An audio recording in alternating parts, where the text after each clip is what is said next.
Sunsilk পাওয়ার shot ট্রিটমেন্টের part 2 তে আজকে আমরা রিভিউ করব স্মুথ রিভাইভাল, যেটা আসে পিঙ্ক প্যাকেজিং এ। আমার রাফ এবং হাই পরাসিটি হেয়ার এটা কেমন স্যুট করে চলো দেখে নিই। এটা হচ্ছে আমার চুলের কারেন্ট অবস্থা। চুল অনেক ফ্রিজি এবং ড্রাই লাগতেছে কারণ আমার হাই পরাসিটি হেয়ার। পাওয়ার শটটা এখন আমি অ্যাপ্লাই করব। এটার কিন্তু ড্যামেজ রিপেয়ার ভার্সনটাও আমি ইউজ করেছি, তোমরা চাইলে আগের রিভিউটা দেখে আসতে পারো। সো এখন আমি চুলটাকে ওয়াশ করে আসলাম।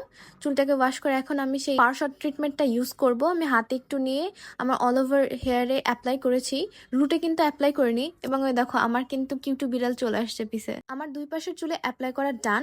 এখন আমি মোটামুটি 2 থেকে 3 মিনিটের মতো অপেক্ষা করব, তারপর এটাকে আমি ওয়াশ করে আসবো নর্মাল পানি দিয়ে। সো ওয়াশ করে আসা ডান। এখন আমি হেয়ারটাকে ড্রাই করে নিচ্ছি। এখানে আমি কোনো প্রকার হিট টুলস বা কোনো স্ট্রেটিং টুলস অ্যাপ্লাই করিনি, যাতে তোমরা একদম এক্সাক্ট রেজাল্ট দেখতে পাও। সো শুকায় আসার পর এটা হচ্ছে আমার কারেন্ট রেজাল্ট। এটা আমার কাছে ড্যামেজ রিপেয়ারটার মতো লাগেনি। হেয়ার ওয়াশ করার 1 বা 2 দিন পরে আমার চুলটা অনেক বেশি ড্রাই এবং ফ্রিজি লাগছিল, এন্ড এই হালকা স্ট্রেটনেসটাও কিন্তু চলে গিয়েছিল। সানসিল্ক পাওয়ার শটের last one, the strong length, এটাও কিন্তু রিভিউ করা বাকি। So wait for the part 3।